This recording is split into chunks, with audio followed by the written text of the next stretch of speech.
आज अजून राज्य सरकारने जे अपील केलं होतं ते काय आधारावर केलं होतं, ते काय काय म्हणत होते? दुर्दैव मी असं म्हणेन की या केसमध्ये राज्य शासनच आरोपी आहे. कारण सोमनाथ सूर्यवंशी यांचं जे कस्टोडियल डेथ झालेली आहे ती राज्याच्या ताब्यामध्ये तो असताना झालेली आहे. त्याच्यामुळे मागच्या सगळ्या असणाऱ्या केसेसमध्ये जो एक प्रयत्न शासनाचा नेहमीचा होतो की हात झटकून घेण्याचा असणारा भाग जो असतो तो त्यांनी यामध्ये सुद्धा करण्याचा असणारा प्रयत्न केला. आम्ही कोर्टाला ती बाब असणारा लक्षात आणून दिली आहे आणि यापुढे मी असं म्हणेन की जे काही नियम तयार करायचे आहेत ते हायकोर्ट माझ्या अंदाजानं आता नियम तयार करेल आणि हायकोर्टाने एकदा नियम तयार केले की कस्टोडियल डेथमधले असणारे ज्यांना न्याय मिळालेला नाही त्यांना न्याय मिळायला सुरुवात होईल.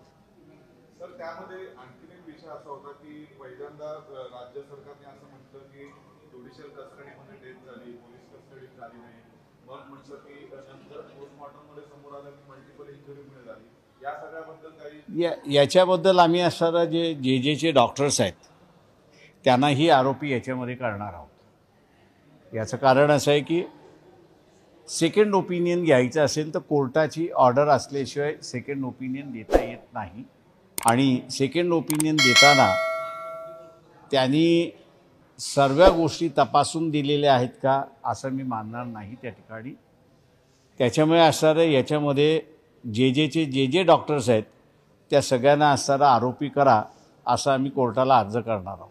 सर, या प्रकरणामध्ये एफआयआर दाखल झाल्यानंतर भविष्यामध्ये जेव्हा चार्जशीट दाखल होईल त्यानंतर पुन्हा हे प्रकरण हायकोर्टात ऐकलं जाईल की सुप्रीम कोर्टात? नाही, आता त्याच्यामधली असणारी जी प्रक्रिया आहे म्हणजे 196 BNSS म्हणजे नवीन भारतीय न्याय सुरक्षिता संहिता म्हणून जी आलेली आहे किंवा जुना 174 असा CRPCचा जो आहे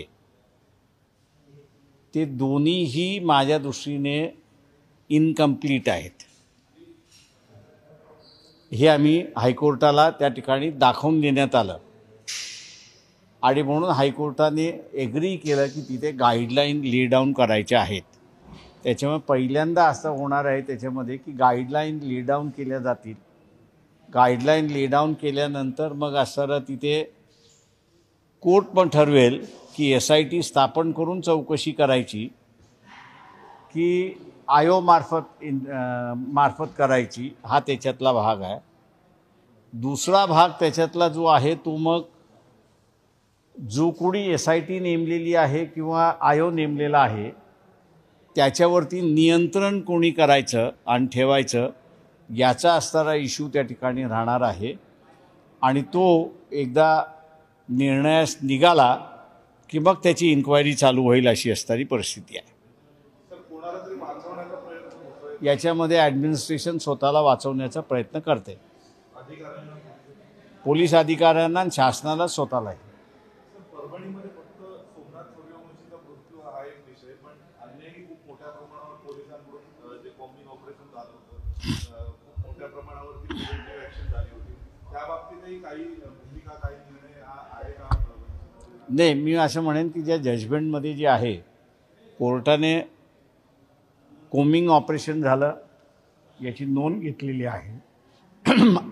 ते कोम्बिंग ऑपरेशन